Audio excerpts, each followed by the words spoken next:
शिवाय गुरवे नमः। शिवाय गुरवे नमः। शिवाय गुरवे नमः। शिवाय गुरवे नमः। शिवाय गुरवे नमः। शिवाय गुरवे नमः। शिवाय गुरवे नमः। शिवाय गुरवे नमः। शिवाय गुरवे नमः। शिवाय गुरवे नमः। शिवाय गुरवे नमः। शिवाय गुरवे नमः। शिवाय गुरवे नमः। शिवाय गुरवे नमः। సరే, ఇహ సమత్వం ఉన్న వాళ్ళ గురించి చెప్తున్నారు. వారు వారికి నియమించిన ప్రస్తుత వ్యవహారాన్ని శ్రద్ధ నమ్రతలతో ఆచరిస్తూ ఉంటారు. వారికి నియమించిన ప్రస్తుత వ్యవహారమును శ్రద్ధ నమ్రతలు వినే ఉండాలి. శ్రద్ధగా చేయాలి. శ్రద్ధగా చేసినప్పుడు దోషాలు జరగవు. ఇష్టం ఉన్నప్పుడు శ్రద్ధ వస్తుంది. శ్రద్ధగా ఉన్నప్పుడు వినయం కూడా ఉంటుంది. అలా ఆచరించాలి. ఆ సమదర్శులకు మహనీయులు అనిష్టములు సంప్రాప్తించినప్పుడు భయపడి పారిపోరు. ఇష్టములు ప్రాప్తించినప్పుడు ఉబ్బిపోరు. వారు సమత్వంతో కూడిన నిర్లోభ గుణ విశేష కారణంగా ఇతరులు వదిలి పెట్టడానికి ఏమాత్రం సిద్ధంగాని ఇళ్ళు సంపదలు మొదలైనవి తదితరుల కొరకై అవసరమైతే త్యాగం చేయడానికై సంసిద్ధులై. కాబట్టి వాళ్ళకి ఇంకేం కావాలి? ఇది నాది అన్న భావన లేనప్పుడు అది వదిలేయడానికి కూడా ఎవరి కోసమైనా సరే దేనికైనా సరే చేస్తారు. అక్కడ మళ్ళీ అమ్మో నా పిల్లలకి ఇవ్వాలి, మన వాళ్ళకి ఇవ్వాలి అలా అని అక్కడ అలాంటివి లేదు. ఏదైతే అది వచ్చింది, ఏది నాది కాదు అన్న తర్వాత మళ్ళీ నేను ఎవరికేమి ఇవ్వాలి అనుకోవటంలో దోషం లేదు. నేను చెప్పాను కదా, నేను పోయాక ఇస్తా. ఈ గుణాలన్నీ సమత్వ దృష్టి కాదు. ఇది వాళ్ళ కోసం దాచాలి, అది వాళ్ళ కోసం దాచాలి, ఇది వీళ్ళకి ఉన్నాయి కదా బుర్రల్లో బోర్డు. ఇవి కూడా చెత్తలే కదా, కాదా? ఇవి మీకు సాధనకి ముందుకు వెళ్ళనీయవు. వీళ్ళకి ఇవ్వాలి వాళ్ళకి ఇవ్వాలన్నా ఏదైనా సరే ఒక సంపద మీద మనకి గనక వ్యామోహం ఉందనుకోండి, వదిలించుకోవడానికి బదులు వదిలించుకునే ప్రయత్నం చెయ్యడు. ఎందుకు అంటే దాని మీద ఉన్న మోహం. ఏదైనా సరే బంధం అయితే ఏంటి, వస్తువు అయితే ఏంటి, ఏదైనా సరే. కానీ సమదర్శులు అన్నా అద్వైతం అన్నా నీకు ఏదున్నా తలకాయ నొప్పే కదా. ఎంత మేరకు అంతుంటే హాయ్, లెస్ లగేజ్ మోర్ కంఫర్ట్. అది అన్నిటికీ అప్లై అవుతుంది. కాబట్టి ఎంత తొందరగా అన్ని వదిలించుకుంటే అంత ఆనందంగా ఉంటాయి. కానీ ఏమైతుంది, ఇక్కడేమో త్యాగం చేయడానికైనా సంసిద్ధులై ఉంటారని అన్నారు. ఎవరి కోసమైనా పిల్లల కోసం కూడా త్యాగం చేయగలిగాలి కదా. నా పేరు మీద ఉంటుందిరా, ఇప్పుడు అప్పుడే ఇయ్యను, నువ్వు నన్ను సరిగ్గా చూస్తే ఇస్తాను. ఇలాంటి అభిప్రాయాలు కూడా చాలా మందికి ఉన్నాయి కదా. అందుకే ఎప్పుడు కూడా అది పిల్లల సొమ్మైనా ఏదైనా అది పరాయి సొమ్మే. ఎప్పుడు కూడా ఎన్నిసార్లు చెప్పినట్టుగా పరధర్మం అనవసరం. మనకెంతో అంతే. ఆశించడం అనేది చాలా దుఃఖానికి చేటవుతుంది. ఒకరి దగ్గర డబ్బు తీసుకుంటే వారికి లొంగి ఉండాలి, అధికారం చెలాయించడానికి ఉండదు. అలా కాకపోయినా అసలు ఎందుకు మనం తీసుకోవాలి? నేనే పరాయి, నాకు నేనే పరాయి. దేహం వేరు, ఆత్మ వేరు. అన్నప్పుడు మళ్ళీ ఇంకో వాళ్ళ దగ్గర మనం ఎందుకు తీసుకోవాలి దేన్నైనా, డబ్బు కానివ్వండి, వస్తువులు కానివ్వండి. అదే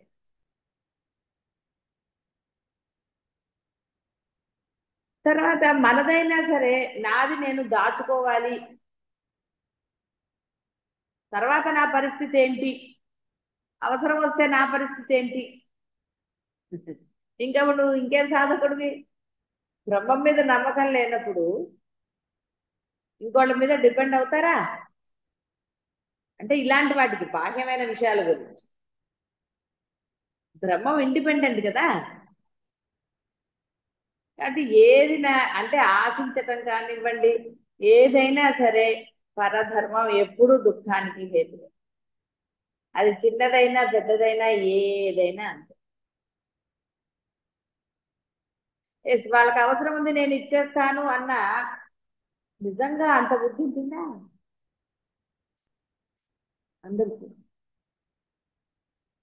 అని ఏమేం చెప్పాడు? ఇల్లు సంపదలు మొదలైనవి, ఇవే కదా మెయిన్, ఇల్లు సంపద. అయితే మనం అనుకోదా ఎలా ఇస్తారంటే ఇంత కష్టపడతాడు, అసలు ఇవ్వాల్సిన ఆవశ్యకత వస్తుందా, నువ్వు ఎందుకు మనం భయపడాలి? అవసరమైతే అన్నాడు, త్యాగము చేస్తానన్నాడు. ఇతరులు అంటే వదిలిపెట్టడానికి ఏ మాత్రం సిద్ధం కానివి తదితరుల కొరకై అవసరమైతే అన్నారు. తదితరుల్లో మీ పిల్లలు కూడా ఉంటారు, మీరేం దాని గురించి దిగులు పడక్కర్లా. ఏమిటి పిల్లలకి ఇవ్వతే రేపొద్దున వాళ్ళు మమ్మల్ని చూస్తారా అంటే అప్పుడు బ్రహ్మం లేదు. ఉన్నాడా బ్రహ్మం అప్పుడు? నీ మైండ్ లో ఏదన్నా పెట్టుకున్నావు అనుకో ఫ్యూచర్ గురించి, ఫ్యూచరే లేదురా అంటే ఫ్యూచర్ గురించి పెట్టుకుంటే ఇంకా సాధన ఏం జరుగుతుంది? ఏ మాత్రం లేస మాత్రం ఉన్నా సాధన కాదు. అసలు నువ్వు ఆనందంగా ఉండవు, సాధన సంగతి పక్కన, అదే ఉంటుంది కదా మనసులో. కాబట్టి ఎప్పుడూ కూడా పరమాత్మ ఇచ్చిన అవకాశాలు మనం జాగ్రత్త. ఈ అవకాశం మళ్ళీ మానవ జన్మ దొరకాలిగా, ఈ జన్మ ఏమన్నా శాశ్వతం? అలాగే కూర్చుంటారా?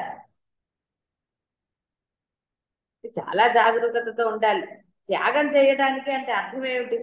నాది అని భావన లేకుండా ఉండటమే త్యాగం. నాది అన్న భావన లేకుండా ఉండటమే త్యాగం. దేని మీద ఉండకూడదు, లేస మాత్రం కూడా. బ్రహ్మనీతి ప్రకారం కదా జరుగుతాయి, మరి ఎందుకు టెన్షన్ మనకి ఈ లోపల? టెన్షన్ పడకూడదు. టెన్షన్ పడితే అర్థం ఏంటండి? బ్రహ్మను నమ్మనట్టే కదా, బ్రహ్మనో దేవుడో ఏదో ఒకటి. నువ్వు వాళ్ళని నమ్మకపోతే కదా ఇంకోళ్ళ మీద డిపెండ్ అవుతావు, లేదా ఇంకొకళ్ళని ఏదన్నా ఇచ్చేయటమో ఏదన్నా ఎప్పుడు చేస్తారు? మీ మీద మీకు నమ్మకం లేదు అంటాం కదా. కాబట్టి ఇందులో చాలా ఉంటుంది, ఇల్లు సంపదలు మొదలైనవి అంటే అసలు ఎన్ని ఉన్నాయి.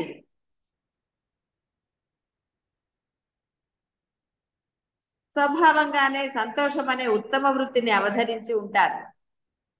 వారి యొక్క సమత్వం అనే మనోబలం కారణంగా దుఃఖములు వారిని సమీపించజాలు. నాది అన్నప్పుడు కదండి ఏడుపు, వాడిది కావాలి అన్నప్పుడు కూడా ఏడుపే. నాది నాకు చాలు అనుకున్నప్పుడు కూడా ఏడుపు ఉంటుంది. ఉండదా? అప్పుడు ఉంటుంది. అసలు నాది అన్నదే మొదలుగోదు, ఏదుందో అది నాది. నాకు అంటే స్వార్థం వచ్చిందనండి, ఏదన్నా అది ఏది ఉంటే అదే. వర్తమానం అనేది అసలు ఇంకో క్షణంలో నువ్వు ఉంటావో లేదో తెలియదు అంటుంటే ఇంకా భవిష్యత్తు కోసం దాచుకోవటం ఎందుకండి కదా. ఏది నీకు సంప్రాప్తం అవ్వాలో అది సంప్రాప్తం అవుతూనే ఉంటుంది. గురువులు కూడా చేయిస్తూనే ఉంటారు, నీ వల్ల కాకపోతే. అంటే నీకు ఆలోచన లేదనుకోండి, ఇప్పుడు ఇల్లు కట్టుకోమని చెప్పలేదు. అంటే మీకు ప్రాప్తమని ఇచ్చేది మీకు తెలియకపోవచ్చు, గురువే చేయిస్తాడో ఇంకోళ్ళ ద్వారా ఏదైనా సరే అది జరుగుతుంది. అది చిన్నదైనా సరే ఏదైనా సరే జరుగుతుంది. ఏ స్వీట్లు వద్దనుకుంటే రాళ్ళ స్వీట్లు పోడండి. కాబట్టి మనకి ఏది ప్రాప్తమో అది వచ్చి తీర్చు. ఏది లోపల వేయాలో అన్ని వేస్తారు బాగా, ఎటు చేసైనా వేస్తారు లోపల, వెళ్ళేవి లోపల వెళ్తాయి. ఇలా ఏది చూసుకున్నా కూడా బ్రహ్మనీతి అనండి, లేదా సాక్షాత్తు మీకు కనపడే గురువు ద్వారా కానివ్వండి, ఏదైనా సరే అది జరుగుతుంది. దీని మీద నమ్మకం లేని వాళ్ళే సొంత ప్రయత్నాలు చేస్తారు. ఏదో నిర్ణయాలు తీసుకుంటారు, ఏదన్నా జరగచ్చు.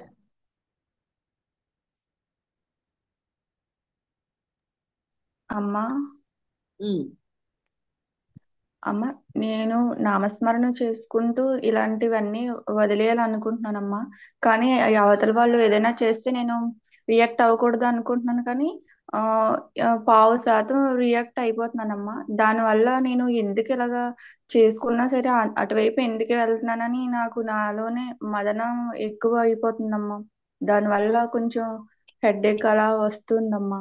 కొంచెం అది కొంచెం మీ దయ వల్ల అలా కూడా రాకుండా నాకు కరుణ చూపండి అమ్మా. నువ్వు పావు శాతమే అన్నావు కదా, ఆ థాట్ అవునమ్మా. వచ్చినప్పుడు కూడా ప్రయత్నపూర్వకంగా నామం చెప్పుకో, లేదా ఒక శ్లోకం చదువుకో, ఒక దేవుడి పాట పాడుకో. అప్పుడు ఆ పావు శాతం కూడా మాసిపోతుంది, అసలు ఇక మళ్ళీ నీ దగ్గరికే రాదు. కాబట్టి ఏం పర్వాలి, ఇప్పుడే కదమ్మా సాధన మొదలు పెట్టావు. కాబట్టి ఈ అవునమ్మా. మాత్రం నీకు సిద్ధించిందంటే చాలా గొప్ప విషయం.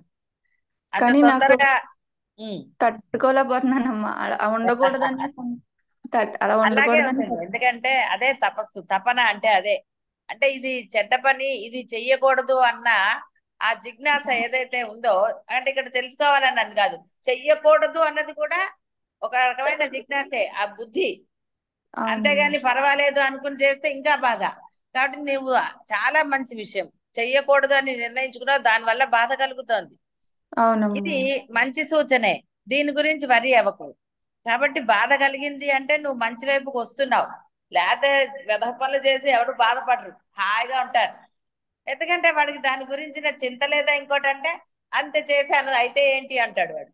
కాబట్టి వాడికన్నా అయ్యో నేను తప్పు చేశానే, ఇలా నేను చెయ్యకూడదు అన్న వివేకం కలగటం చాలా మంచి విషయం. సాధకుడికి కావలసిన లక్షణం అదే. అమ్మా కాబట్టి సాధకుల లక్షణం ఉన్నది నీ దగ్గర. కాబట్టి దాని గురించి ఎక్కువగా బాధపడకుండా, ఇది కాదు కదా మళ్ళీ నేను ఇంకా సాధన చెయ్యాలి, సాధన కొంత మనకి సరిపోలేదన్నమాట, అందువలన ఇంకొంత సాధన చేసుకుందాం. బాధపడుతూ సమయాన్ని వేస్ట్ చేసుకోకుండా సాధన వైపే మనం గనక మన మనస్సుని లగ్నం చేస్తే ఆ కాస్త బాధ పోతుంది. ఇక తర్వాత ఎవరేమన్నా కూడా ఎక్కడ మనసుకి వికల్పం కలగదు. అంటే చాలా మంచి లక్షణం అమ్మ, చాలా తొందరగా వచ్చింది నీకు, చాలా సంతోషం. కాబట్టి అటువైపుకి వెళ్లకుండా వాళ్ళు అన్నా కూడా నామాన్ని ప్రయత్నపూర్వకంగా వాళ్ళు మాట్లాడుతున్నప్పుడైనా సరే, అది వాళ్ళు ఏమంటున్నారో వినలేను అని అక్కర్లేదు, వాళ్ళు ఏమన్నారో నీకు స్ఫురణ ఆయన ఇస్తాడు. అసలు అక్కర్లేదు అన్నప్పుడు ఎందుకు మనం వింటాం? కాబట్టి ప్రయత్నపూర్వకంగా నామం లోపల చెప్పుకో, ఏమీ పర్వాలేదు, ఆ ధైర్యం వస్తుంది, నిర్భయంగా ఉండగలుగుతావు. ఏం పర్వాలేదమ్మా, చాలా మంచి లక్షణం. సరే అమ్మా. నా మనసులోనే తీసేయాలనుకుంటున్నాను, బయటని కాదమ్మా.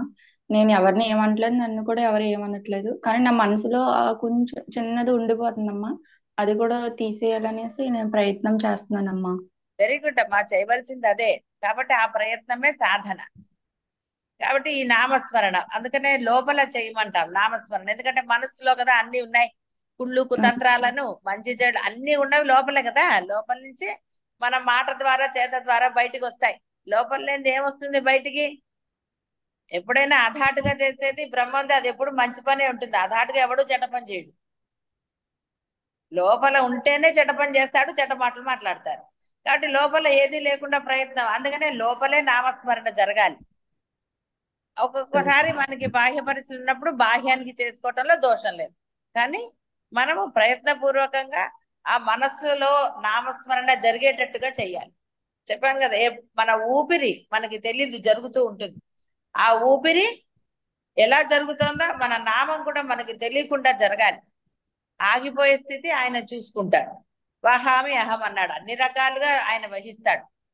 మన యోగక్షేమాలు కూడా ఆయనే చూస్తాడు, బాహ్యమైనవైనా సరే అంతర్ముఖమైనవి సరే ఆయన తప్పకుండా చూస్తాడు. అందువలన ఈ సాధన ఆపకమ్మ, చేసుకుంటూనే ఉండు. మనసులో ఆ నామస్మరణ ప్రయత్నపూర్వకంగా వంట చేస్తున్నప్పుడు, పిల్లలతో మాట్లాడుతున్నప్పుడు కొంత ప్రయత్నం చేస్తే అది చాలా సులభంగా అలవడుతుంది. చేసుకుంటున్నానమ్మా, అలాగే చేసుకుంటున్నాను. చెయ్యమ్మ, మంచి సరే, తల్లి, శుభం. పాదాభివందనాలమ్మా. చాలా సంతోషం.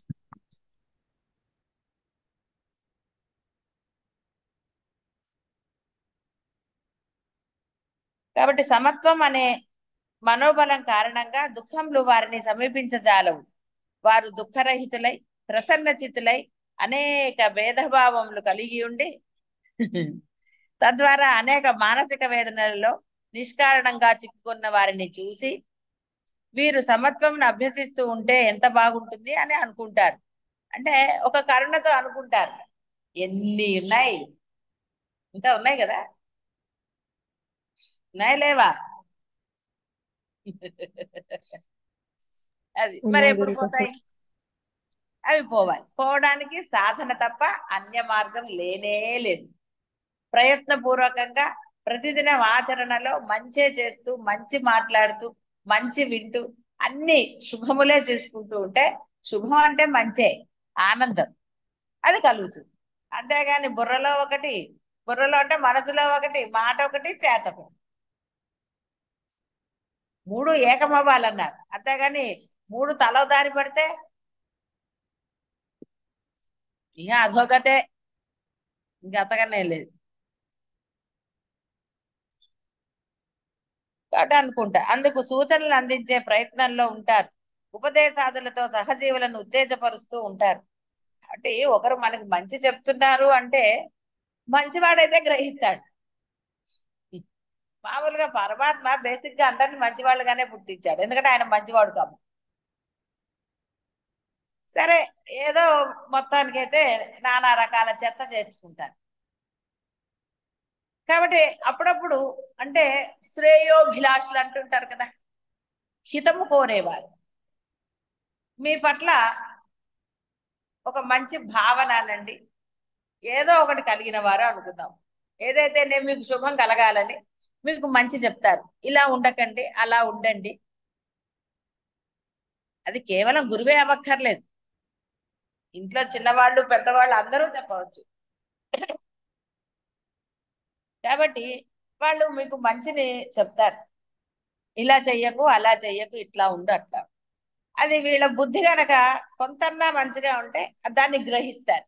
లేదనుకోండి వాళ్ళ మీద ఇంకొంచెం అంటారు కదా, వాళ్ళ గురించి కూడా చెడ్డగా చెప్తారు. చెప్పుకోనండి, ఇక్కడ మీరు భయపడవలసిన ఆవశ్యకత లేదు. మన గురించి ఎవరో చెడ్డగా చెప్తారు ఇంకోటి ఏదో అని మీరు భయపడవలసిన ఆవశ్యకత లేదు. ఎందుకంటే వాళ్ళ గుణమే అది. సంస్కారం చాలాసార్లు చెప్పాను, వాడి సంస్కారం వాడిది, నీ సంస్కారాన్ని ఎందుకు పాటు చేసుకుంటావు? కాబట్టి జస్ట్ ఇగ్నోర్ అంతే. వాడు చెప్పింది నీ చెబుతా వినండి, అసలు వినకుండా ఉండడానికే ముందరే మీలో గనక కొంత నిర్భయత్వం ఉంటే అలాంటివి నువ్వు నాతో మాట్లాడకు అని చెప్పవచ్చు. ఆ నిర్భయత్వం ఉండాలి. మనలో కూడా కొంత ఉత్సాహం ఉందనుకో, ఏమైపోతుంది అక్కడ విందామని. అప్పుడు ఏమైంది ఏమైంది, అవునా అలాగా, ఇవన్నీ వచ్చేస్తాయి. అనేసరికి వాడు ఇంకో 4 అబద్ధాలు చెబుతాడు. ఎందుకంటే ఉత్సాహం వచ్చి కదా, అవతల వాళ్ళు అడిగాగానే ఇంకో కాస్త మసాలాలు అంటారు కదా, వేసి చెప్తారు. అక్కడ జరగనివి జరిగేవి అన్ని చెప్పేస్తారు. ఏమైంది, దొందే. కాబట్టి వాళ్ళని ఉత్తేజపరుస్తూ ఆ ధైర్యం మనలో ఉండాలి. ఆ ధైర్యం ఉన్నప్పుడు వినక్కర్లే. రామచంద్ర, ఏ జీవుడు సర్వసమత్వమును అభ్యసించి తన స్వభావంగా మలుచుకుంటాడో అట్టి వాణిని దేవతలు కూడా పూజిస్తారు. ఎందుకంటే దేవతల లక్షణాలే కదా అవి. ఎందుకు పూజిస్తారు మరి అంటే, రే నువ్వు ఇంత మానవుడు అంటే, మానవుడు అనగానే ఎంత గొప్పవాడో అంత నీచం కూడా. ఎందుకంటే వాడి బుద్ధి అనుసారం వాడు గొప్పవాడు అవ్వచ్చు, నికృష్టులు అంటారు కదా, అలా అవ్వచ్చు. వాడి ఆచరణ బట్టే ఉంటుంది ఏదైనా సరే, వాడు ఎలాంటి వాడు అనేది. కాబట్టి నువ్వు చక్కగా సాధన చేసి ఇంత మంచితనం సమత్వం అన్నారు కదా. మంచితనం అంటే మీరు మళ్ళీ ఏదో మంచితనం అనగానే మనకి చాలా తేలిక భావం వస్తుంది. అది ఎంత గొప్ప విషయం అండి, మంచిగా ఉండటం అనేది సాధ్యం అవుతుందా అందరికి? అబ్బే, సాధ్యం అవ్వదు. అదేదో అంటారు కదా, చేపను తీసుకెళ్లి మల్లెపూల దగ్గర పెడితే వాటికి మల్లెపూల వాసన దాన్ని కొడుతుందా? పట్టదు. కథ కూడా తెలుసు కదా, ఎవరికి ఏ వాసన అదే ఇష్టం వచ్చు. కాబట్టి చెడ్డవాడికి చెడ్డవే నచ్చుతాయి తప్ప మంచివి నచ్చవు, వాడికి రుచించవు. అలా ఉంటుంది. కాబట్టి దేవతలు అనుకుంటారట వాళ్ళకి స్వభావ సిద్ధంగా మంచితనం, పాపం వాళ్ళు చెడ్డగా ఉందామని వాళ్ళకి శాత కాదు, అలా పెట్టేశాడు అంతే. మల్లెపూల నుంచి వేరే వాసన వస్తుందా? అలాగే దేవతలు. అందుకని వీడు అనుకుంటాట నువ్వు అసలు నీలో ఈ గుణాలన్నీ నువ్వు అంత సాధన చేసి మంచివాడివి అయ్యావంటే సాధన చేసి వచ్చావు కదా, కాబట్టి నువ్వు గొప్పవాడివి మాకంటే కదా. దేవతలు ఎందుకు వస్తారండి కిందకి? దీపకుడికి వాళ్ళకి ఎందుకు కనపడతారు? పని లేదా వాళ్ళకేమి? దీపకుడి దగ్గరికి వచ్చారు కదా, మేమే అదేంటి ఇది ఇస్తాం అది ఇస్తామన్నారు. ఆఖరికి సరే అన్నారు. ఏమన్నాడు? బయట కాపలా కూర్చో, ఎవరన్నా అలాంటి వాళ్ళు వస్తే నా దగ్గర రానికండి. ఎవరెవరు వచ్చి సలహాలు చెబుతున్నారు నాకు, ఎందుకు అలా గురువు సేవ చేస్తావు, చెయ్యమాక, వేస్ట్, నిన్ను తిడుతున్నాడు, ఇవన్నీ చెప్పారు. లాస్ట్కి శివుడు వచ్చాడు. శివుడు వచ్చి కూడా చెప్తే నీలాంటి వాళ్ళు ఇంతకుముందు ఇద్దరు వచ్చి చెప్పారయ్యా, సరే నువ్వు నాకేదో అంటున్నావు కదా, బయట కాపలా ఉండు, అలాంటి వాళ్ళని లోపలికి రానివ్వకని చెప్పాడు. ఆ పని చేసి పెట్టాను, చూడండి కాపలా పెట్టుకున్నాడు. అలాంటి సలహాలు ఇస్తున్నారు నాకు వచ్చి.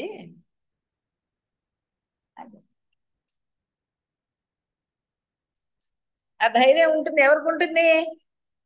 సర్వస్వ శరణాగతం, నమ్మకమో విశ్వాసమో ఉన్న వాళ్ళకి, మంచి బుద్ధి ఉన్న వాళ్ళకి ఉంటుంది. లేదనుకోండి ఆశపడే వాడు పాపం చిన్నపిల్లాడే కదా. దీపకుడు ఏమే మీలాగా 50-60 ఏళ్ళ వాడు కాదు పాపం, వాడికి ఇంకా అంత జీవితం. ఇలా తల్లి తండ్రి రమ్మంటుంటే నేను రానన్నట్ట. ఎందుకు అని గురువు అడిగారట. అంటే స్వామి నీకు ఇలా వస్తుంది, నేను మీ జాతకం చూశాను కదా, అతని దగ్గర నేర్చుకున్నదే కాబట్టి నేను సేవ చేస్తాను, వెళ్ళను ఇంటికి. అది కాబట్టి వాళ్ళు కూడా దిగొచ్చాడు కదా అని వాళ్ళు తెలిపాడా? ఆహా నేను ఎంత గొప్పవాడిని, త్రిమూర్తులు నా కోసం వచ్చారని ఏమనలేదు. శివుడిని అన్నట్టు అక్కడ నిల్చో, సలహాలు ఇచ్చేవాళ్ళు వస్తే వెళ్ళగొట్టు అక్కడ నిల్చొని. ఆ ధైర్యం ఉండాలి. సర్వసమత్వము సంస్కారంగా స్వభావంగా కలవాని కోపం కూడా అమృత ఫలములనే కలిగిస్తుంది. ఎప్పుడూ లోకానికి క్షోభ కలిగించేది అయి ఉండదు. సమదృష్టి గల మనుష్యుడు ఏది నిర్వర్తిస్తాడో, ఏది భుజిస్తాడో, ఎక్కడికి వెళతాడో, ఏది అనుచితమని నిందిస్తాడో ఆయా కర్మలన్నిటినీ జనులు నిత్యం స్తుతిస్తూ ఉంటారు. మంచే కదా, ఏది వదలమంటే అది, చెడ్డది వదలమంటాడో మంచిది వదలమంటాడు.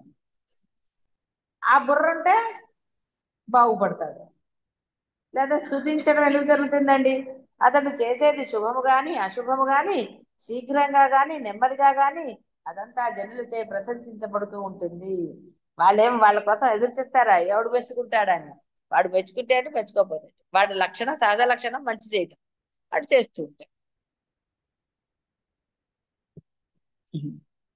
సమదృష్టి గల మహాత్ములు చిరకాల ఘోర సంకటములు సంప్రాప్తించినా కూడా భీతిల్లరు. వారి సమదృష్టి ఆ సంకటములను కూడా హాస్యపు జల్లులాగా మార్చివేయగలుగుతుంది. ఎక్కడైనా ఆనందంగా ఉంటుంది. ఎలాంటిదైనా సరదాగా తీసుకుంటే కదా, తీసుకోలేని వాళ్ళకి అది ఆశ్చర్యకం, తీసుకునే వాళ్ళకి కాబట్టి రామచంద్ర అట్టి సర్వసమదృష్టిని కలిగి ఉన్నారు కాబట్టే శిబి చక్రవర్తి తనను శరణు వేడిన పావురం యొక్క ఆపత్తు తొలగటానికి గ్రద్దకు తన శరీరం నందలే మాంసాన్ని కోసి ఇచ్చాడు. అట్టి సముచితుడై ఉండటం చేత ఒకానొక అంగదేశ భూపాలుడు తన ప్రాణానికి ప్రాణమైన భార్యను శత్రువులు బాధిస్తున్నప్పటికీ చిత్త వైకల్యం పొందక ఉండగలిగాడు. ఒక త్రిగర్త రాజు ఎంతో తపస్సు చేసి పొందిన తన కుమారుణ్ణి కూడా జూదంలో ఓడిపోయి రాక్షసునికి ఇచ్చివేసేటప్పుడు సర్వసమత్వ అభ్యాసం చేత దుఃఖం పొందకుండా ఉండగలిగాడు. అంతేకాదు జనక మహారాజు ధనధాన్య సమృద్ధితో కూడిన మిథిలా నగరం తగలబడుచున్నప్పుడు తన సమరస భావాన్ని వీడనాడని వాడై చింతారహితుడై ఉండగలిగాడు. అలాగే శాల్వరాజు నీవు ఏది కోరితే అది దక్షిణగా ఇస్తానని మాట ఇచ్చి బ్రాహ్మణుడు తన శిరస్సును కోరినప్పుడు సమత్వం అనే సమరస అభ్యాసం చేతనే తన శిరస్సును కూడా ఛేదించి బ్రాహ్మణునికి సమర్పించాడు.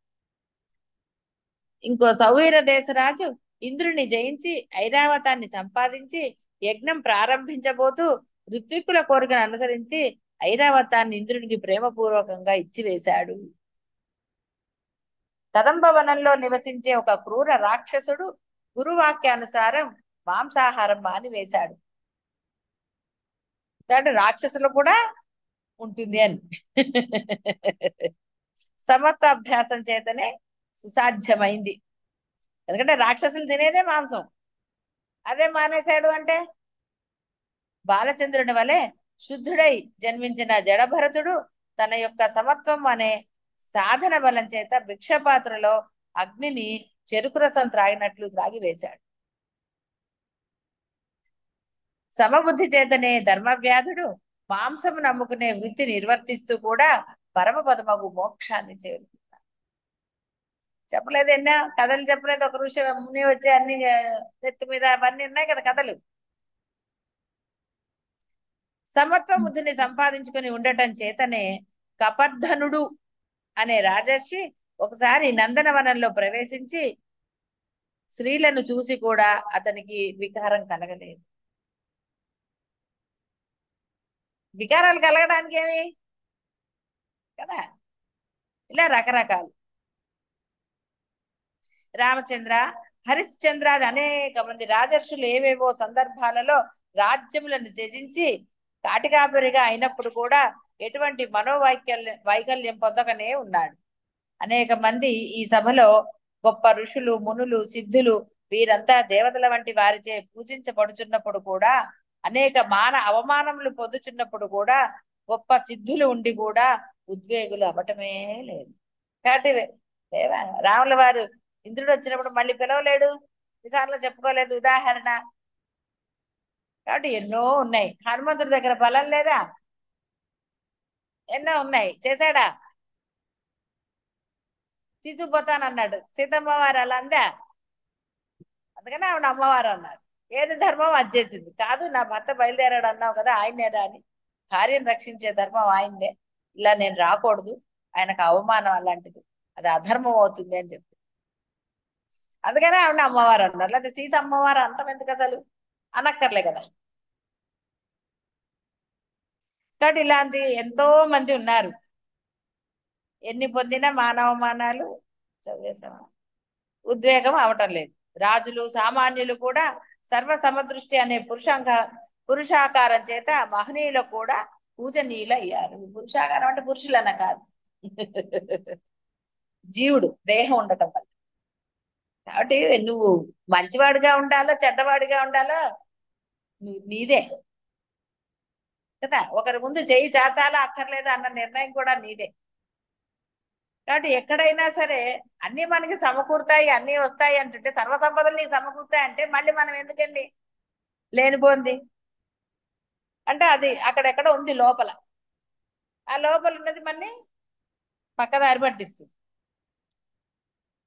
అంతేకాదు ఉత్తమ ధీమంతులైన వారు ఇహ పరసిద్ధి కొరకై ఆత్మజ్ఞానం యొక్క ప్రవృత్తిని సంపాదించుకోవటం కోసం మొట్టమొదటగా సమబుద్ధిని ఆశ్రయించడం ఆవశ్యకం. సర్వసమత్వాన్ని అలవాటుగా చేసుకుంటూ గురుముఖత మోక్ష శాస్త్రాన్ని అభ్యసిస్తూ అనుసరించాలి అని సర్వజనులకు నా విన్నపం. లేకపోతే ఎందుకు చెప్తారండి సర్వసమత్వం? అందరితో మంచిగా ఉండండి, ఏది ఆశించకండి అని ఎందుకు చెప్పటం? అసలు అవసరం ఉందా? కాబట్టి ఇవన్నీ కూడా సహజ లక్షణాలుగా ఏర్పడాలి. ఇవి లేనప్పుడు, ఇప్పుడు లోపల లేదంటున్నారు కదా, భేదాలు ఉన్నాయి, అందుకే సిద్ధించట్లేదు. మరి ఎందుకు దాచుకున్నట్టు? భేదాలు ఉండకూడదు, దేని మీద వ్యామోహం ఉండకూడదు. ఓకే ఏమండి మేము బాగానే ఉన్నామండి, మా ఇంట్లో వాళ్ళకి మా మగవాళ్ళకి అని ఏదన్నా అనొచ్చు అనుకోండి, అది వాళ్ళ సంస్కారం, వాళ్ళకి వదిలేయండి. మీకెందుకు? ఆచరణ పెడుతూ ఎవరికైతే మోక్షం కావాలనుకున్నారో వాళ్ళ మనసుల్లో ఉండరాదు. వాళ్ళ గురించి ఆలోచించారంటే మీకు వ్యామోహం ఉన్నట్టే. మీరు వ్యామోహం లేకుండా ఉండండి. వాళ్ళకేదో ఉంది, లేదా వాళ్ళు అలా అన్నారండి, ఎంతసేపు వాళ్ళు వాళ్ళు అని వాళ్ళని చూపిస్తున్నారు తప్ప మీ సంగతి ఏమిటి? మీకెందుకు? అప్పుడు సర్వం వదిలేసి హాయిగా సాధన చేస్తే సాధన సిద్ధించదా? భేదభావాలు ఉన్నాయంటే దేని మీదో వ్యామోహము, మమకారమో, ద్వేషమో ఏదో ఉందంటే కదా.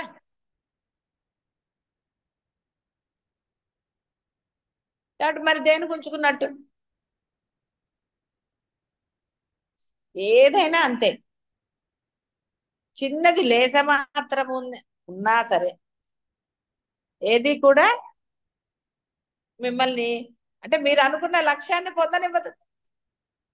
ఇంకా అప్పుడు ఎంత సాధన చేస్తే మటుకు ఏమవుతుంది? అప్పుడు ఏమైపోతుందంటే కొన్నాళ్ళకి సాధన ఎందు విసుగొస్తుంది. సాధన మానేద్దాలే ఇంకా చాలే అనిపిస్తుంది. ఇక్కడ ఏమి అవ్వట్లేదు నాకు అసలు అంటారు. కానీ కొంత సాధన చేయగానే కొంత అనుభూతి, ఆనందాలు, ఎన్నో దుర్లక్షణాలు మన నుంచి వెళ్ళిపోయాయి కదా అన్న ఇది ఉండదు. ఎందుకంటే ఇవి వదలడానికి మనసు ఒప్పట్లేదు, దాచుకున్నారు లోపల. అక్కర్లేదు, అవన్నీ నశించేవి. నువ్వే నశించేవాడివి అంటే విషయాలు నశించవా? మరి అవి నశించే వాటిని మళ్ళీ దాచుకుని సాధనను మానేస్తే ఎలాగా? అందుకే కృష్ణ పరమాత్మ వాడు భ్రష్టుడైపోతాడు అన్నాడు. నేనే వల్లేదు. భగవద్గీతలో ఉంది కదా, మీకు తెలుసు కదా. అవునమ్మా. తీరిగ్గా కూర్చొని తెలిసి భ్రష్టత్వం పొందడం ఎందుకు? ఎవరైనా తెలుసుకున్న తర్వాత ఆనందంగా ఉండాలనుకుంటారు తప్ప తెలుసుకుని ఎవరైనా పాడైపోయిన అన్నం తింటారు? ఎవరైనా తెలిసిన తర్వాత అవతల పారేస్తారు. కొంత రుచి తెలియగానే అవతల పారేస్తారు, కానీ ఏం పర్వాలేదులే అని తింటారు ఎవరన్నా? లేదమ్మా. మనకి ఇందులోనే ఎక్కడ అశుద్ధం అని చెప్పాడు. అశుద్ధాన్ని ఇష్టంగా తినేవాడు అన్నాడు చెడ్డవాడు. ఇంకేం మాట్లాడతా అంతకన్నా చెప్పలేదు. ఇందులో వచ్చిందా, ఇందులో వచ్చింది. మీరు చదివే వాటిలోనే ఎక్కడో వచ్చింది అశుద్ధం. నేను వచ్చిందా చూసారా? ఎక్కడ వచ్చిందో గుర్తుంది, ఏది అశుద్ధమో తెలిసింది. కానీ భేదభావం కూడా అశుద్ధమే కదా. చెడ్డతనం భయంకరం, భయంకరమైన అశుద్ధం అనమాట. భేదభావం ఒక మోస్తారు అనుకోవచ్చు, కానీ ఏదైనా అశుద్ధమే కదా. అశుద్ధం ఎందుకు మనకి లోపల? అదే కదా మీకు లోపల ఉంది కాబట్టే మనస్ఫూర్తిగా నవ్వగలుగుతారా? ఎక్కడ నవ్వగలుగుతారు? నవ్వలేరు. ఇప్పుడు గుర్తులేదు కాబట్టి నవ్వుతుంది. ఏదైనా గుర్తొస్తే నవ్వుతుందా? అప్పుడు ఏడ్చింది, కాదమ్మా మా అమ్మాయి అడిగింది అనుకుంటే ఏడ్చింది. ఎందుకంటే లోపల పెట్టుకుంది, అయ్యో కూతురు కోసం నేను ఏదో చెయ్యాలి. ఎప్పుడైతే చెయ్యాలి అని భావన ఏర్పడిపోయిందో దుఃఖం వచ్చింది. నేను చేస్తాను, దానికి ఏం చేశారు? ధర్మం అని కలిపారు. ధర్మం కలిపితే ఏడుపు వస్తుందా? ధర్మం కలిపితే ఏడుపు వస్తుందా చెప్పండి? నేను తల్లి ధర్మం అంటాను, నేను ఎప్పుడైనా ఏడ్చానా? చూసారు తేడా? అది దుఃఖం ఎందుకు వచ్చింది? ఆలోచిస్తే ఏదో అధర్మం అంటే మన ఆలోచన అధర్మమా కాదో తెలుస్తుంది కదా. వాళ్ళు అడిగారు కరెక్టే, ధర్మము కరెక్టే, మరి ఎప్పుడు బాధ ఎందుకు వచ్చింది? అధర్మమే బాధ, అది తెలుసు కదా. అందులో ఏమన్నా సందేహమా? లేదమ్మా. నేనెప్పుడు తల్లి ధర్మం తల్లి ధర్మం అన్నారు కానీ నేనేమన్నా బాధపడ్డానా? ధర్మంలో ఎప్పుడు బాధ ఉంటుంది, ఎప్పుడు చక్కగా ఆనందంగా నవ్వుతూ ఉండొచ్చు. పరిగెత్తామా జ్వరం వచ్చిందని చూసుకుంటారు. ఏదో ఒట్టిగా మీకు సరే వాళ్ళు చేసుకుంటారో ఏదో చెప్పారు. ఎందుకు?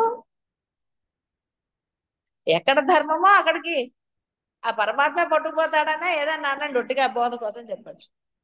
మనం ముందే కల్పించుకోవడం ఎందుకు నా ధర్మం అని? ముందే కల్పించుకోవడంతో ఏమొచ్చింది?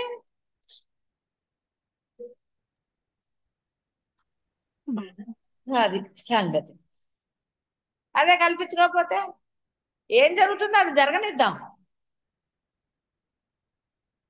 అలా కాదు ఇలాగే అనుకోవటం వల్ల అలా జరుగుతుందో లేదో అని బాధ. అసలు ఆయన నిర్ణయం ఏంటో మనకి, ఆయన నమ్మారు కదా, నమ్మినప్పుడు ఆయన నిర్ణయం ఏంటో అది ఇది చేసుకోవాలి. కానీ మధ్యలో మన నిర్ణయాన్ని అడ్డంగా పెడితే తప్పదప్పుడు. అన్ని మంచి జరుగుతాయి కదా. ఏది ధర్మమో అది చేస్తూ ఉంటే ఆనందం కనుక శుభం కనుక ఏమవుతుంది, కలుగుతుంది. Don't worry. కాబట్టి సమబుద్ధి అత్యంత ఆవశ్యకం. సమబుద్ధినే పిల్లలకు కూడా అలవాటు చేయాలి.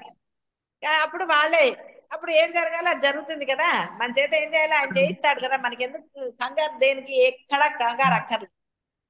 హాయిగా ఉందాం. సుమ్మయ్య అన్నాడు కదా, ఆయన గారు పరిగెత్తన్నాడా అనలేదుగా. కాబట్టి లేదు. హాయిగా ఉందాం. అలాగే గురుగారు, పాదాభివందనాలు గురుగారు. ఉత్తమ ధీమంతులైన వారు ఇహపర సిద్ధి కొరకై ఆత్మజ్ఞానం యొక్క ప్రవృత్తిని సంపాదించుకోవటం కోసం మొట్టమొదటిగా సమబుద్ధిని ఆశ్రయించి తీరాలి. సర్వ సమత్వం అలవాటుగా చేసుకుంటూ గురుముఖత మోక్ష శాస్త్రాన్ని అభ్యసిస్తూ అనుసరించాలి అని సర్వజనులకు నా విన్నపం. కనుక ఓ ప్రియ సభికులారా, మీరు సర్వ సమత్వం అనే పవిత్ర దృష్టిని సముపార్జించుకోండి. అలా సంపాదించుకున్న తర్వాత మరణము జీవితం రెండింటినీ కోరుకొనని వారై యథాప్రాప్తములైన వ్యవహారములు. అర్థమైంది కదా. యథాప్రాప్తములు మన చేత చేయించాలంటే అన్ని చేయిస్తాడు. చేయించండి అన్నప్పుడు ఎందుకు దూరిపోవడం అనవసరంగా. దూరితే అది. కాబట్టి యథాప్రాప్తములైన వ్యవహారములను ఆచరిస్తూ అహింసా తత్పరులై ప్రేమాస్పదమైన దృక్పథంతో సర్వసమత్వాన్ని పుణికిపుచ్చుకొని లోకమున ఆనందంగా విహరించండి అన్నాడు. ఎంత హాయిగా ఉండి విహరించండి అంటే షికార్లు బొమ్మన తీసుకెళ్ళాలి. మిమ్మల్ని షికార్లకు తీసుకెళ్తాడు. విహరించండి అన్నారు కదండి అని తిరిగితే కింద పడతారు. రామచంద్ర, సమదర్శనం అనే మనోబలం చేత గుణదోషములను సమభావంతో చూస్తూ ఉత్కృష్ట నికృష్ట జన్మలందరి ఏమిటో ఈ నికృష్టం వదలదు.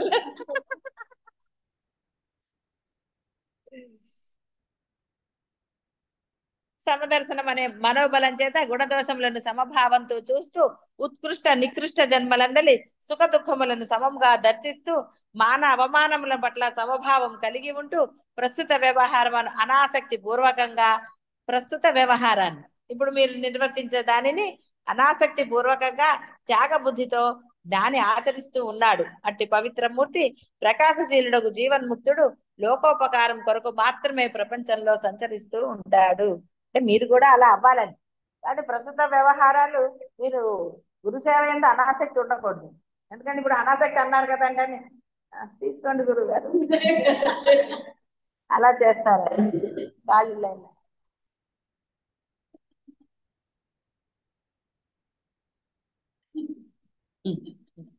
అది పెద్ద అనాసక్తి కదా, చూసే వాళ్ళకి నొక్కినట్టుంది. ఇలా రకరకాలు కదా. కాబట్టి మీరు చేసే దాంట్లో అంటే అర్థం ఏంటి, బాహ్య వ్యవహారాలు. గురుసేవ బాహ్యం అనుకుంటే ఇంకా గోవిందే మీరు. కాబట్టి అందుకని దాన్ని ప్రత్యేకంగా మళ్ళీ చెప్పాల్సి వచ్చింది. కాబట్టి బాహ్య వ్యవహారాలంతా అనాసక్తి. అంటే ఆసక్తి ఉంటే లేనిపోని గోల రాదండి. ఆసక్తి ఉంటే పక్కవాడిది ఒకటి తీసుకుందాం అనిపిస్తుంది. పువ్వులు కొద్దామని ఆసక్తి లేదు, పక్క వాళ్ళ ఇంట్లో చూడగానే ఎంత బాగుందో పువ్వు ఒకటి కోద్దామని అటు ఇటు చెప్పినప్పుడు పక్కన కోస్తాను. చూసారా. కాబట్టి అనాసక్తితో పనులు చేయాలి. బయటకు వెళ్ళారు, వాకింగ్ చేస్తున్నారు, చెయ్యండి. ఆసక్తి చూపించకండి పక్కిళ్ళ మీద. మన పువ్వు ఎవరు కాకూడదు కానీ పక్కింటి పువ్వు మనం అనుకోవచ్చు. చూసారా. తర్వాత ఏమవుతుంది చెప్పక్కర్లేదు. కాబట్టి అలా చెయ్యాలి అన్నారు. ఏవి బాహ్య వ్యవహారము, ప్రస్తుత వ్యవహారము చెయ్యాలి. చేస్తే ఏమవుతుంది, నిద్ర వస్తుందా? నిద్ర ఏం రాదు కదా. సమత్వం వస్తుంది, ఆనందం లభిస్తుంది. లేదనుకోండి ఒక మిరపకాయకి 2 మిరపకాయలు వేస్తారు కదా. ఆసక్తి పెరిగింది అనుకోండి, పర్లేదులే ఒక రోజుకి 2 మిరపకాయలు వేయచ్చు. అలా ఆసక్తులు పెరుగుతూ ఉంటాయి. అందువల్ల అనాసక్తితో ఎలా చేయాలి. ఆటోమేటిక్గా అలవాటైన వాళ్ళు కదా, మాస్టర్ చెఫ్లు పెద్ద లెక్కలు చూస్తారు, 1, 2 అని టకటక వేసేస్తారు కదా. అలా ఏదో చేసేసుకోవాలి, తినేసేయాలి, శుభ్రంగా నిద్రపోవాలి. చూస్తున్నాను నేను ఏం చెప్తాను బాబు, ఇప్పుడు ఏం చెప్తున్నారు. ఏం చేస్తారంటే తిన్నాక నిద్రపోతారు. ఇక్కడికి వస్తే కూడా నిద్ర రగి లేదు కదా పాపం. రమణ సన్నిధికి వస్తే కాస్త చదువుకోవాలి, నిద్రను జయించాలి. ఎన్ని తిప్పాలండి అసలు. లేవా? సరే అయితే నిద్రపోకండి. సాధన చేసుకోండి, తినండి, సాధన చేయండి, సమత్వాన్ని అలవర్చుకోండి. అంతే తప్ప మిగిలితే రాత్రికి వేరే వాళ్ళు తింటారు ఎందుకు వచ్చింది లేదు తినేకండి. రాత్రికి నేను అన్నం తిన్నా కదా, మళ్ళీ వేరే వాళ్ళు తింటారు ఎందుకు వచ్చింది నేనే తినేస్తాను అని చెప్పి టమకం వేసుకుని తినేసేయండి. ఇప్పుడు ఆయాసం వస్తుంది, ఆయాసం వస్తే ఇంకా సాధన ఏం చేస్తారు? కాబట్టి చక్కగా సమత్వ బుద్ధి అంటే మంచి బుద్ధులు అలవర్చుకోండి. యథాప్రాప్తములను స్వీకరిస్తూ వాటి యందు ప్రత్యేకమైన అభిమానం లేకుండా ఉండండి. మీ యందు అంటే నావి అన్న వాటి యందు కూడా మమకారాన్ని వదిలి వ్యామోహాన్ని వదిలేసేయండి. కాబట్టి ఎప్పుడైతే ఆ నిర్లిప్త భావము నిర్వికార భావం మీలో సహజంగా కలుగుతుందో అదే సమత్వము, అదే మోక్షం. శుభం భూయాలు.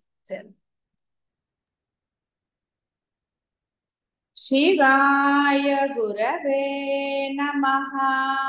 శివాయ గురవే నమః. శివాయ గురవే నమః. శివాయ గురవే నమః. శివాయ గురవే నమః. శివాయ గురవే నమః. శివాయ గురవే నమః. శివాయ గురవే నమః. శివాయ గురవే నమః. శివాయ గురవే నమః. శివాయ గురవే నమః. శివాయ గురవే నమః. శివాయ గురవే నమః. శివాయ గురవే నమః.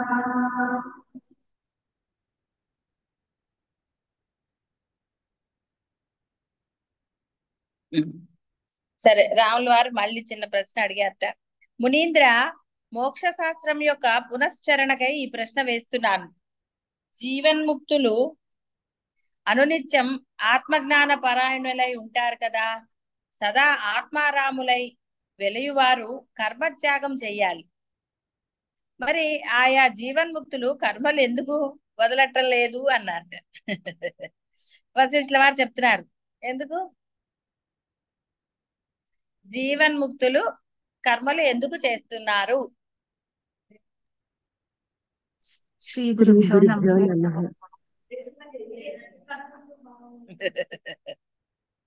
కర్మ చేయలేకుండా ఉండలేమమ్మా. కరెక్ట్ సమాధానం ఏమిటి? దేనికోసం కోరిక చేస్తారు వాళ్ళు? నేను లోక కళ్యాణార్థం చేస్తారు. వాళ్ళకేమిటి అవసరమా? ఇక్కడ ఇల్లు కట్టించడం ఇవన్నీ నా కోసమా? ఇక్కడ దేనికోసం మనం ఇక్కడ స్థావరం ఏర్పరచుకున్నారు? నా కోసమా?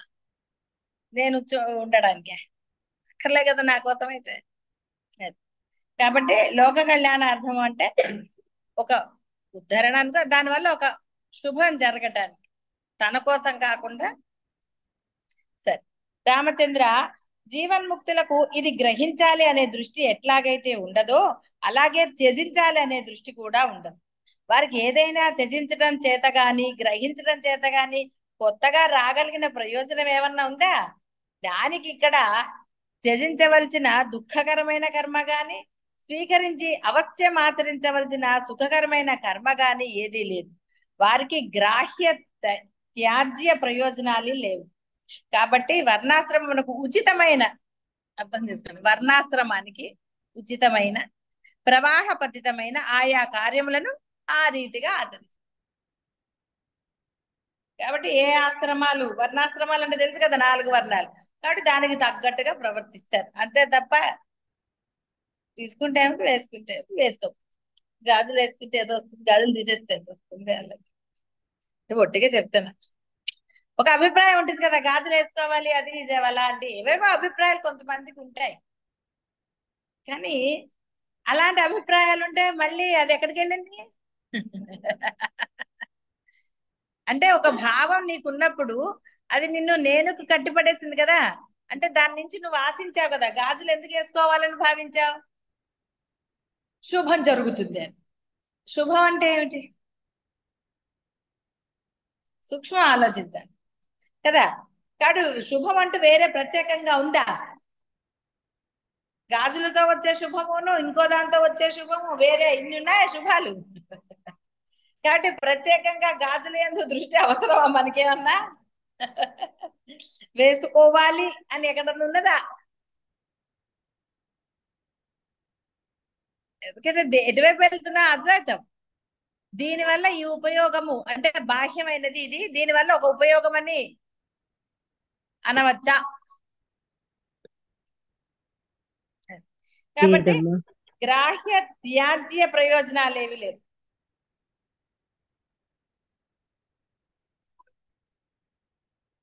రామచంద్ర, ఆయుష్ ఉన్నంత వరకు ఈ దేహం చేష్టలు కలిగి ఉంటుంది, అది దేహ ధర్మమే. కాబట్టి ఈ దేహము యథాప్రాప్తములైన ధర్మపూర్వక వ్యవహారములు నిశ్చితంగా నిర్వర్తించని. దాని వలన నష్టం ఏమిటి? అనుకుని చేస్తే నష్టం కదా. దీనివల్ల శుభం అనుకున్నప్పుడు నీ మనసు దాని మీద లగ్నం, అవి లేకపోతే నానా గోల. అదే అయితే అసలు ఏ బాధ లేదు కదా. కాబట్టి యథాప్రాప్తం లేని కర్మలు తినటం అయితే మానేయకూడదు కదా.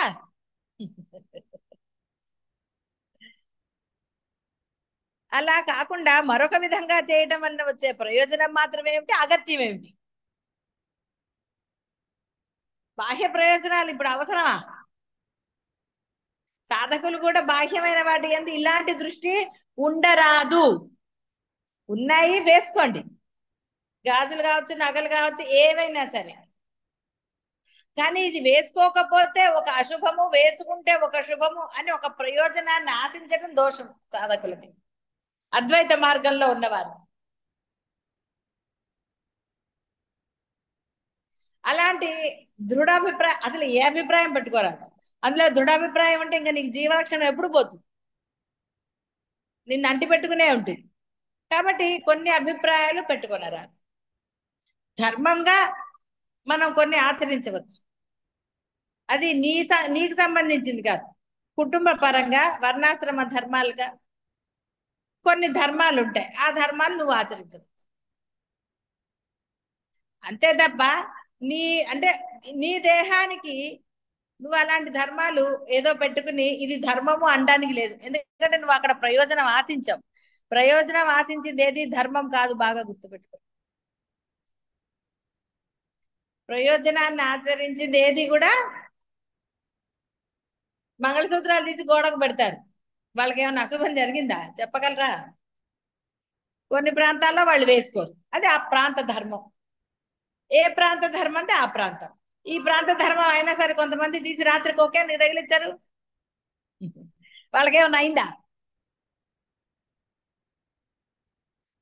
మీకు మనసులో భావన ఉంటే వేసుకోండి, అదేం దోషం కాదు. కానీ దానివల్ల చెడు జరుగుతుందన్న భావన గాని మంచి జరుగుతుందన్న భావన గాని మిమ్మల్ని సాధన చేయదు. నేను సాధకులకు మాత్రం చెప్తున్నా, అది మీకు చెడు కలిగిస్తుంది, సాధన చేయనివ్వదు. వేసుకుని తీరాలి, పెట్టుకుని తీరాలి, ఇలాంటివన్నీ ఉన్నవి వేసుకోవటంలో దోషం లేదు. దాని అంటే ఒక అనుకుని మీరు అసలు మామూలుగానే అనుకుని ఏం చేయొద్దని కదా చెప్పారు. కాబట్టి ప్రయోజనాన్ని ఆశించినట్టు అవుతుంది కదా. మరి ఒకటి ఆశించడం మొదలెడితే జీవలక్షణం కాదు, ఇంకా మరి ఏం జీవన్ముక్తి లభిస్తుంది మరి? కాబట్టి నిర్వర్తించండి, దానివల్ల నష్టం ఏమిటి? అలా కాకుండా మరొక విధంగా చేయడం వల్ల వచ్చే ప్రయోజనం ఏమున్నది, అగత్యం ఏమిటి? శుచి శుభ్రత ఉండాలి, అది బాగా గుర్తుపెట్టుకోండి. అంతేగాని ఎప్పుడంటే అప్పుడు జుట్లు ఎరబోసు తిరుగుతామండి, ఇంకోటండి అనకూడదు కదా. సిల్కీ హెయిర్ అది అవుతుందని కదా నూనె రాసుకుంటాం, లేకపోతే తలంటి పోసుకున్నప్పుడు చాలా మంది నూనె రాయరు, ఎందుకంటే ఇలా కనపడతారు. ఎవరిది వాళ్ళది రాయకూడదు, జలుబు చేస్తుందో ఏదో చెప్పారు. తలంటి స్నానం చేసిన రోజే నూనె రాస్తే కనుక కొబ్బరి నూనె రాస్తే జలుబు చేస్తుంది అన్నారు. నాకేం చేయలే లేదు. చాలా సార్లు ఇప్పుడు ఈ మధ్య అంతే, సిల్కీ హెయిర్ వచ్చినప్పటి నుంచి అంటే నా ఉద్దేశం తల్లిని పోసినప్పుడు సిల్కీగా ఎగురుతోంది కదా, అంతకుముందు సిల్కీగా ఎగిరితే అది వేరు కదా వయ్యారం.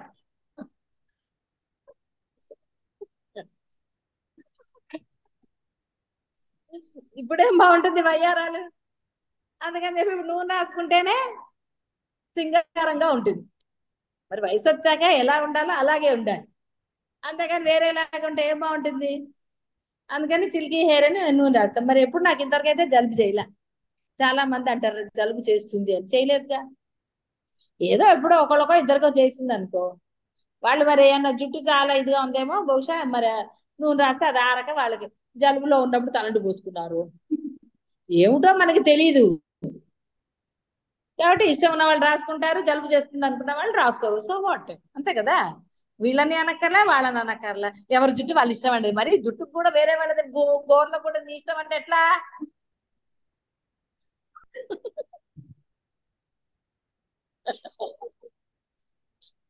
అన్ని నా ఇష్టమే. అప్పుడు గోర్లు పెంచి తిక్క కుదిరిందా అన కదా.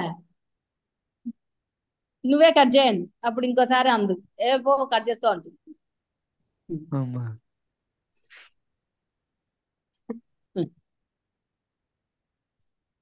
జీవన్ముక్తునకు అశాస్త్రీయ సశాస్త్రీయ కర్మలు రెండు ఒక్కటే అయినప్పటికీ శాస్త్రీయ సదాచారం నందు దోషం లేదు కాబట్టి ఇహ తమ ధర్మపూర్వక వ్యవహార క్రమం వదిలి మరెక్కడికో వెళ్ళి ఏదో నిర్వర్తించవలసిన పని ఏమిటి? ఎవరికైనా సొంతిల్లు బాగానే ఉండి ఉండగా అది వదిలి ఎక్కడికో వెళ్ళి ఏదో ఇంకొక గృహంలో ఉండవలసిన పనేమున్నది చెప్పు? పక్కింటికి వెళ్ళి ఉంటే ఉంటుందా? మన ఇంట్లో తినకుండా రోజు పక్కింటికి వెళ్ళి టైంకి వెళ్ళి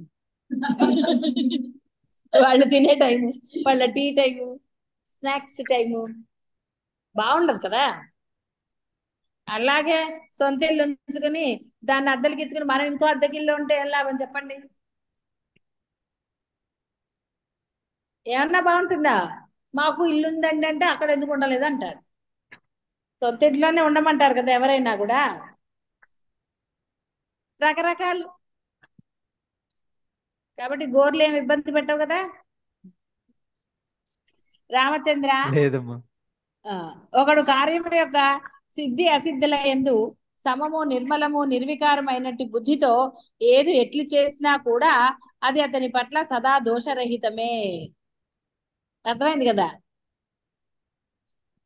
సమము నిర్మలము నిర్వికారమైనట్టు బుద్ధితో ఏది ఎట్లు చేసినా కూడా అది అతని పట్ల సదా దోషరహితమే. కర్మమే చేస్తాడు కాబట్టి. కాబట్టి ఒక గోర్తీసిలా పడేసినా అదేం పెద్ద మీకు చాలే. ఈ పృథివీపై అనేక శాస్త్ర లోక రహస్యములు తెలిపిన వారు ఉన్నారు.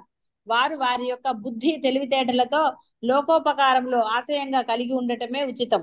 అలాగే ఈ బుద్ధి నేర్పరితనము లోకదేవతలు ప్రసాదించిందే కాబట్టి ఈ లోకం యొక్క శ్రేయమునకై తద్వినియోగపడుగాక.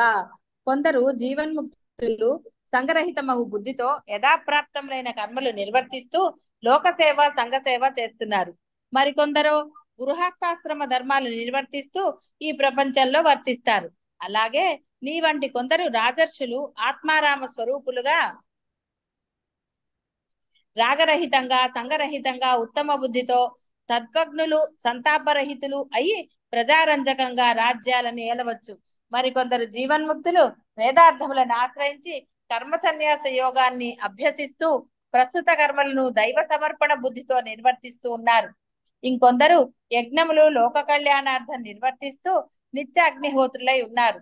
ఇంకా కొందరు 4 వర్ణాశ్రమములందు ఉన్నవారై తమ తమ ఆశ్రమములకు యోగ్యములైన ధ్యానము దైవార్చన మొదలైన నిర్వర్తిస్తూ నిజాశ్రమ ధర్మాలను కూడా కొనసాగిస్తారు. కొందరైతే మహాశైలై ఉంటూ అంతరంగంలో మాత్రం సర్వకర్మఫల త్యాగము గావించి వైచి పైకి మాత్రం నిత్యము కర్మతత్పరులై ఉంటున్నారు. అనగా అంతరంగంలో పూర్ణాత్మ జ్ఞానులై ఉండియే బాహ్యానికి మాత్రం తదితరుల వలె ఏవేవో విహిత కర్మలు నిర్వర్తిస్తూ ఉంటారు. ఇహ కొందరు జీవన్ముక్తులైతే మామూలు మనుషులకు కలలో కూడా కనిపించినట్టి నిర్జన ప్రదేశాలలో ఏకాంత ప్రదేశంలో ఉంటూ లేళ్లు మొదలైన మృగాలు తప్పించి జనులే ప్రవేశించని ఆ ప్రదేశాలలో ధ్యానపరాయణులై ఉంటున్నారు. కొందరేమో పుణ్యాత్ములకు సాధుజనులచే సేవించబడే ఆశ్రమాలలోను పుణ్యతీర్థ ప్రదేశాలలోను వసించుచు ప్రశాంత మనస్కులై లోకులకు జ్ఞాన ప్రవచనాలు ప్రసాదిస్తారు. మరికొందరు సమచిత్తులై బంధుజనం మధ్యగా కలిగే అనేక విక్షేపాలను స్వదేశాన్ని స్వగృహాన్ని వదిలి మరొక ఏదో ప్రదేశాన్ని ఆశ్రయించి ఆత్మధ్యాన పరాయణులై కాలం గడుపుతారు. ఇలా ఇంకా కొందరు ఎక్కడో ఒక చోట ఉండకుండా సంచారం చేస్తూ ఒక వనంలోంచి ఇంకొక వనంలోకి, ఒక నగరం నుంచి మరొక నగరంలోకి ప్రవేశిస్తూ కాలం గడుపుతారు. అలాగే కొందరు తత్వజ్ఞులు తాపసులై కాశీ, ప్రయాగ, శ్రీశైలం ఇలాంటి మొదలైన తీర్థ స్థలాలలో, పర్వత శిఖరముల పైన, వన సమూహములలోను, నదీ ప్రాంతపు ఏకాంత ప్రదేశాలను నివసిస్తూ ఆత్మారాధన చేస్తారు.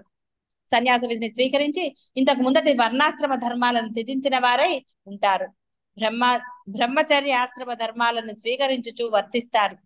సర్వము తెలిసిన ఆత్మజ్ఞానులై ఉండి కూడా ఎవరితోనూ ఎట్టి సంబంధం కలిగి ఉండకుండా ఉన్మత్త వేషధారణతో పిచ్చివారేమోలే అన్నట్లుగా వీధులలో పచారులు చేస్తూ కాలం వెళ్లిపుచ్చుచున్నారు. స్వస్థానమును త్యజించి మరొక ప్రదేశం ఎన్నుకొని ఆత్మతత్వమును ప్రజలకు బోధిస్తున్నారు. మరికొందరు స్వస్థానమందే ప్రీతి కలిగి ఉన్న వారై ఉంటారు. కొందరు సదా సంచారం చేస్తూ బోధలు చేస్తారు. చూచావా రామచంద్ర, ఈ విధంగా స్వర్గంలోను, పాతాళంలోను, భూలోకంలోను అనేక స్థావరములలో లోకస్థితిని తెలుసుకొని సమ్యక్ జ్ఞానముచే నిర్మలమైన దృష్టిని కలిగి ఉండి దృశ్యం యొక్క పరాపరములను గాంచిన వారై ఉన్నారు. అట్టివారు ఇక్కడే ఇలాగే ఉంటారు, అక్కడ ఆ తీరుగా ఉండరు అని మనం ఎవరు నిర్ణయించి చెప్పడానికి వీలు కుదరదు. అలాగే జనులలో కొందరు అల్పబుద్ధులు అయి ఉండటం చేత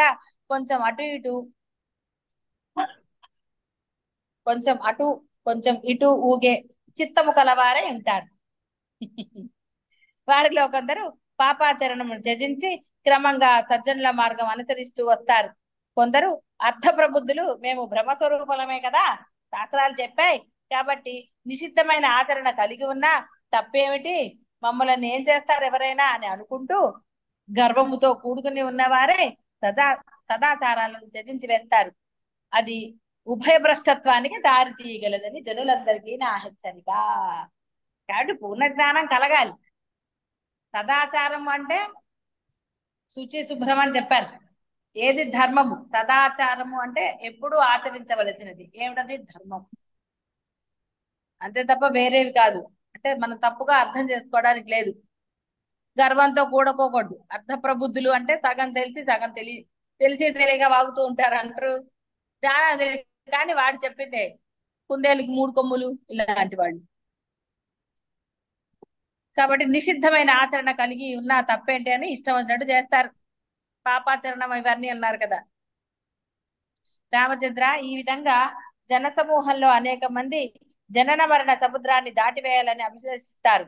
అయితే వివిధ రీతులలో అనేక దృష్టిలతో కూడి ఉంటున్నారు. వారిలో కొందరు సాధన ఉపక్రమిస్తారు, మరి కొందరేమో మీనమేషాలు లెక్క పెట్టుకుంటూ ప్రయత్నానికి ఉపక్రమించరు.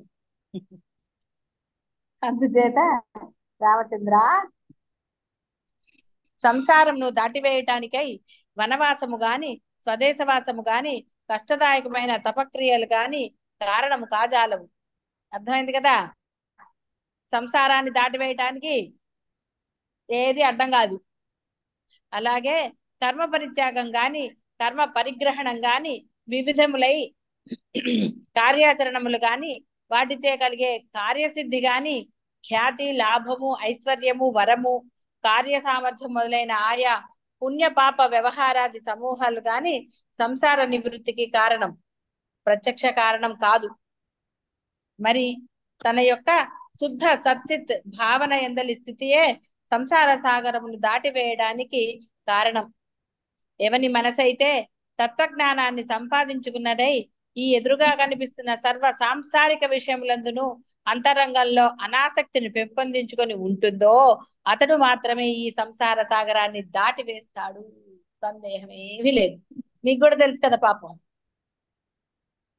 అయితే శుభకార్యములను ఆచరించడం, అశుభ కార్యముల నుండి మనస్సును పరిహరించడం నిర్వర్తిస్తూ ఉంటాడు. అది జీవన్ముక్తిని స్వభావమే. కాబట్టి శుభకార్యాలు అశుభకార్యాలు అంటే తెలుసు కదా, నెగటివ్స్ పాజిటివ్స్ రెండే. చెడ్డ పని మంచి పని మనకి తెలుస్తుంది. కాబట్టి అసంగచిత్తుడు అయినటువంటి జీవన్ముక్తుడు మరలా సంసారాన్ని అంటే సంసారం చాలా మిస్టేక్స్ ఉన్నాయి ఇందులో. అతనికి మరలా ఈ సంసారం నందు సంగము అభినివేశము ఉదయించవు. అలా కాకుండా సంఘంతో కూడిన వాడై శుభ అశుభ కార్యములు నిర్వర్తించకున్నా కూడా విషయములందు ఆసక్తి కలిగి ఉన్న చిత్తం గల మూర్ఖుడు అన్నాడు. ఎన్ని తిడుతున్నారు కదా. విషయములందు ఆసక్తి కలిగి ఉన్న చిత్తం గల మూర్ఖుడు సంసారంన మగ్నై ఉంటాడు. ఈ బుద్ధి విషయ రసములను ఆస్వాదిస్తూ పోతూ ఉంటే అనేక దుఃఖ పరంపరను కలుగచేస్తూనే ఉంటాయి. అట్టి దుఃఖములకు అంతు పొంతు లేదు. బుద్ధి తత్వాభ్యాసం లేకపోతే ఈ బుద్ధి ఇంద్రియ దృశ్య విషయముల నుండి మరలదు. అయితే ఈ జీవుడు సాధన చతుష్టయం ఆశ్రయిస్తూ ఉండగా ఒకానొకప్పుడు సౌభాగ్యవశంగా కాకతాళీయ యోగం చేత చిత్తం నిర్మలం అవుతుంది. చిత్తము ఆత్మ సాక్షాత్కార సిద్ధి కొరకై శ్రవణ మననము మొదలైన ఉపాయాలను ఆశ్రయించినదై క్రమంగా ఆత్మావలోకమునకై ప్రవృత్తిని పొందుతుంది. నిర్మలత్వాన్ని సంతరించుకున్న ఆ బుద్ధి అప్పుడు ఆత్మదర్శనమునకై తత్వాన్ని తెలుసుకుంటుంది. ద్వంద్వరహితం అవుతుంది. అనాసక్త నిర్వికారం పొందిన చిత్తమే బ్రహ్మము అనగా అప్పుడు చిత్తమే చిత్రూపి అయిన బ్రహ్మమే అయి ఉంటుంది. అందుచేత ఓ రామచంద్ర నీ చిత్తము సత్వం రూపమును పొందుగాక అంటే శుద్ధమగుగాక, నిశ్చలత్వం పొందుగాక, సత్వము సత్యమే పలుకుగాక, నిర్మలంగా ఉండాలి అని దీవించాడు. సత్వరూపముగు చిత్తముతో సమదర్శివై సర్వత్రా ఆత్మనే దర్శిస్తూ ఉండు. సర్వ ప్రపంచమునకు అధిష్టాన రూపమైనట్టి చిదాకాశ రూపాన్ని ధరించిన వాడవై సుఖముగా వెలియుము. ఇప్పుడు నీవు పరమార్థ తత్వాన్ని పొందిన వాడవయ్యావు. రాగదోష రహితుడవైనావు. నిత్య ఉదితమైన ఆత్మారామ స్వరూపుడవు. సమబుద్ధిచే మహాత్ముడవైనావు. కాబట్టి ఇహ దుఃఖరహితుడవే. ఇహ నీకు సంశయములతో ఏమిటి పని?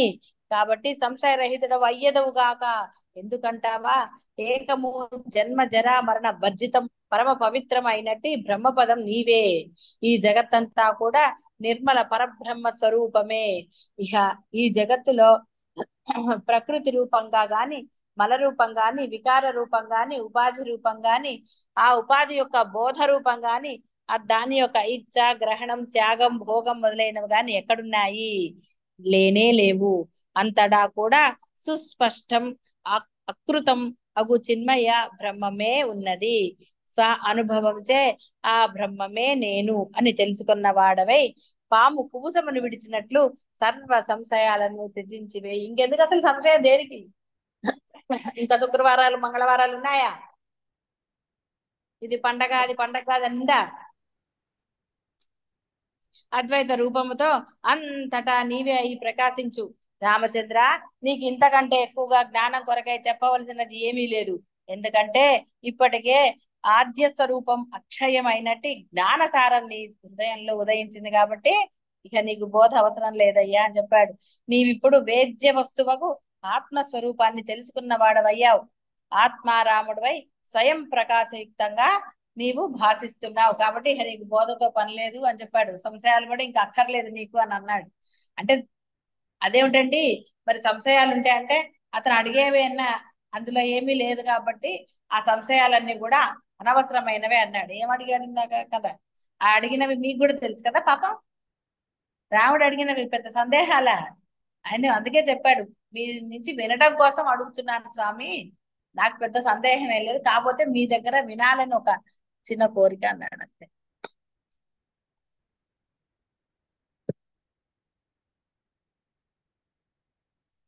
కాబట్టి అందరూ ఆ బ్రహ్మ రసాస్వాదన తత్పరులై మౌనం వహించున్న సభ్యులందరూ కూడా. కాబట్టి మరి ఈ సభలో ఉన్న వాళ్ళందరూ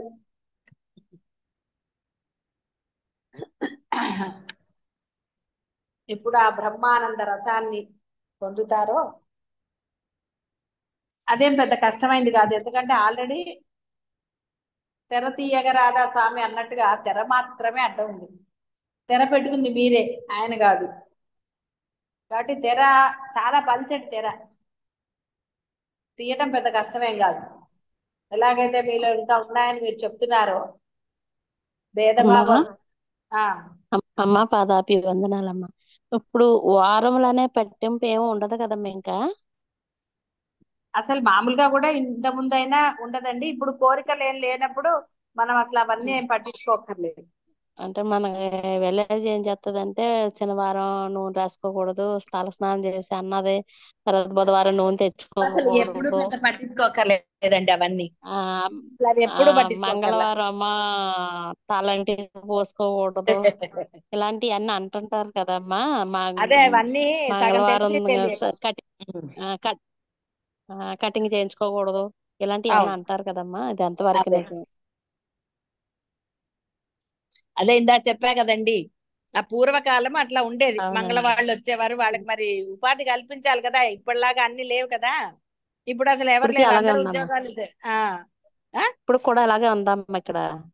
అదే కొన్ని ఊర్లలో ఉంటే ఉండొచ్చు కాక, కానీ ఇప్పుడు ఎక్కడా కూడా అట్లా ఇంటికి వచ్చి ఎవరండి చేసేవాళ్ళు ఉన్నారు.